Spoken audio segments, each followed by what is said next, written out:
United commercial bank PLC Chawkbazar শাখা থেকে নাম সর্বস্ব ভুয়া বেনামি 8টি প্রতিষ্ঠানের নামে সাবেক ভূমিমন্ত্রী সাইফুজ্জামান চৌধুরীর ভাই সাবেক পরিচালক ও ইসি কমিটির চেয়ারম্যান আনিসুজ্জামান চৌধুরী রনি, সাবেক পরিচালক ও ইসি কমিটির সদস্য বশিরউদ্দিন আহমেদ সহ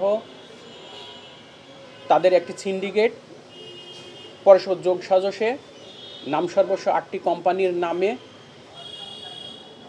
56 কোটি 15 লাখ টাকা ঋণের নামে অর্থ আত্মসাতের অভিযোগে দুর্নীতি দমন কমিশন আজকে 8টি মামলা করার সিদ্ধান্ত নিয়েছে।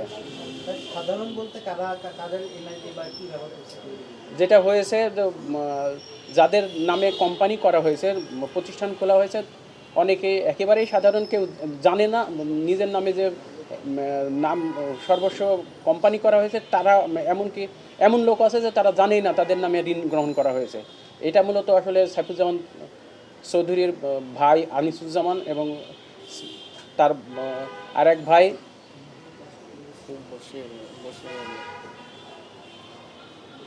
তার আরেক ভাই হচ্ছেন আসিফুজ্জামান সহ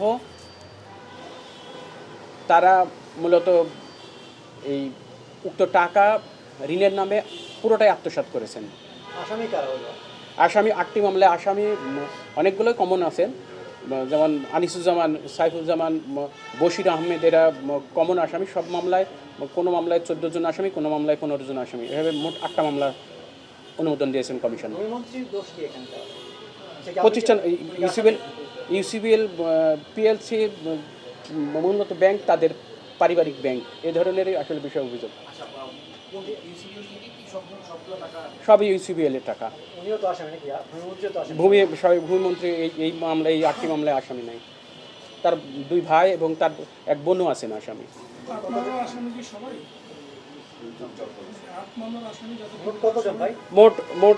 মোট আসামি সম্ভবত শতাধিক। 8টা মামলায় কোনোটাতে 14টা, কোনোটা 14 জন, কোনোটাতে 15 জন, এইভাবে মোট আমি বলতে পারি। আপনারা যদি চান আমি বলে দিচ্ছি।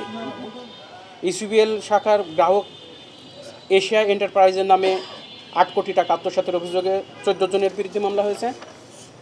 ইউসিবিএল চকবাজার শাখার মুন এন্টারপ্রাইজের নামে 7 কোটি টাকা আত্মসাতের অভিযোগে 14 জনের নামে মামলা হয়েছে। ইউসিবিএল চকবাজার শাখার গ্রাহক ইসলাম এন্টারপ্রাইজের নামে 6 কোটি 50 লাখ টাকা আত্মসাতের অভিযোগে 14 জনের নামে মামলা হয়েছে। ইউসিবিএল চকবাজার শাখার সান এন্টারপ্রাইজের নামে 8 কোটি 95 লাখ টাকা অর্থ আত্মসাতের অভিযোগে 15 জনের বিরুদ্ধে মামলা হয়েছে। ইউসিবিএল পোর্ট শাখার গ্রাহক আলম এন্টারপ্রাইজের নামে 4 কোটি 40 লাখ টাকা আত্মসাতের অভিযোগে 15 জনের বিরুদ্ধে মামলা হয়েছে। ইউসিবিএল পোর্ট শাখার গ্রাহক জুপিটার এন্টারপ্রাইজ এর নামে 9 কোটি টাকা আত্মসাতের অভিযোগে 14 জন এবং ইউসিবিএল পাহাড়তলী শাখার গ্রাহক নাজিম অ্যান্ড সন্স এর নামে 9 কোটি 30 লাখ টাকা ঋণের নামে আত্মসাতের অভিযোগে মোট 15 জনের নামে এবং ইউসিবিএল বদ্দারহাট শাখার আল রাজি এন্টারপ্রাইজের নামে 3 কোটি টাকা ঋণের নামে আত্মসাতের বিরুদ্ধে 14 জনের বিরুদ্ধে মামলা দায়ের করেছে।